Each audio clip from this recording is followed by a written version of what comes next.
Last আর একটা থাকে, সেটা কিসের নিয়ম এটা এই পাশে দেখাই দিই। এটা 2 নাম্বারটা তাই না, লাস্ট একটা 3 নাম্বারটা এখানে দেখাই দিই। দেখো 3 নাম্বার এখানে আমি কি লিখবো, আগে বিজ্ঞাপন লিখবো। এখানে আমি কি লিখবো, আগে বিজ্ঞাপন। আচ্ছা এখানে লিখবো বিজ্ঞাপন। বিজ্ঞাপন টাকাটা কত, জায়গা হচ্ছে না, আমি এখানে 10,000 টাকা লিখলাম, কথা কথা 10,000 লিখলাম, তাই না? বিজ্ঞাপন 10,000 লিখলাম। এখন বলছে কি 5 বছরের জন্য প্রযোজ্য, এটাও কি বিলম্বিত বিজ্ঞাপন লাগবে, এটাকে অগ্রিমও লেখা যায়। কারণ 5 বছর বলছে, আমরা অঙ্ক করি কয় বছরের জন্য, অল টাইম 1 বছরের জন্য করি আমরা। এটা তুমি অগ্রিম বিজ্ঞাপন দিলেও পারো, কিন্তু এত প্যাচ নিয়ে লাভ নেই, আমরা সবসময় কি লিখবো, বিলম্বিত বিজ্ঞাপন লিখি। মনে রাখবা যদি কখনো বছর দেওয়া থাকে, শুধু বছর মানে আয় ব্যয়ের ক্ষেত্রে বছর দেওয়া থাকে, তুমি ততটা ভাগ দিবা, কত ভাগ দিবা।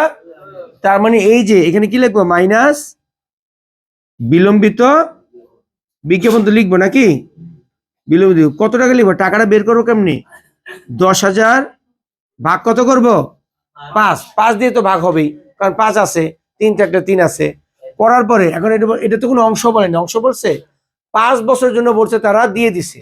কিন্তু আমরা অঙ্ক করি কয় বছরে, 1 বছরে। তুমি 5 বছর থেকে 1 বছর রেখে দাও, বাকি কয় বছর থাকে, 4, তুমি 4 দিয়ে ভাগ করবা, তাহলে কত আসে এখানে, 10,000 থেকে কত বিয়োগ করতে হবে, 5 দিয়ে ভাগ করলে হবে 2,000, 4 দিয়ে গুণ করলে 8,000, তখন 8,000 টাকা অ্যান্সার আসবে, কত 2,000 টাকা। বুঝতে পারছো? যদি এখানে বলতো 10 বছর, তাহলে ভাগ কত দিয়ে করব, 10 দিয়ে ভাগ, আর গুণ করবো কত দিয়ে, 9 দিয়ে, ওই যে 1 বছর রেখে দিব। ঠিক আছে, যদি এইটার মধ্যে বলতো 5-এর 3 অংশ, তাহলে কি করতাম বলতো, প্রথমটা যদি বলতো 5-এর 3 অংশ, 5 দিয়ে ভাগ 3 দিয়ে গুণ, কোনো কনফিউজ নেই। যদি এইটা 5-এর 3 বলতো, 5 দিয়ে ভাগ 2 দিয়ে গুণ, ওই যে উল্টা, কারণ অবলোপনের ক্ষেত্রে। বিজ্ঞাপন নিয়ে কোনো কনফিউজ আসো, বিজ্ঞাপন নিয়ে যদি কোনো কিছু দেয়, এটাই দেয় মানে কি, এটা থাকবেই তোমাদের, এটা তোমাদের পরীক্ষার প্রশ্নে থাকবে, এই জিনিসটা যে কোনো একটা থাকবে এই পরীক্ষায়, এটা প্রতি বছর বিজ্ঞাপন নিয়ে তোমাদের দিয়ে দেয়।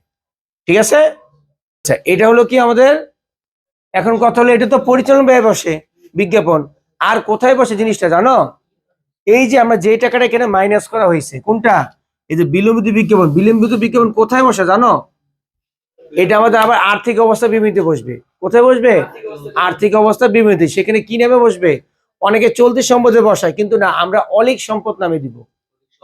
অলিক মানে আর্থিক বিবৃতি একটা পার্টের নাম দিব কি, অলিক সম্পদ। অলিক সম্পদ লিখে বিলম্বিত বিজ্ঞাপন কত লিখবো, 4,000 টাকা লিখবো, শুধু 4,000 টাকা। কারণ আমরা জানি যে সমন্বয়, সমন্বয় মিনিমাম কয়বার আসে, সমন্বয় 2 বার আসে।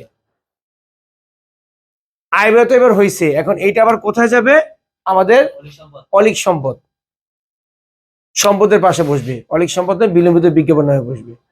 বুঝতে পারছো নাকি বুঝো নাই? তো এটা গেলো কি আমাদের প্রথমে পরিচালন ব্যয় বসবে, আবার কোথায় বসবে, আর্থিক অবস্থা বিবৃতি বসবে। ঠিক আছে।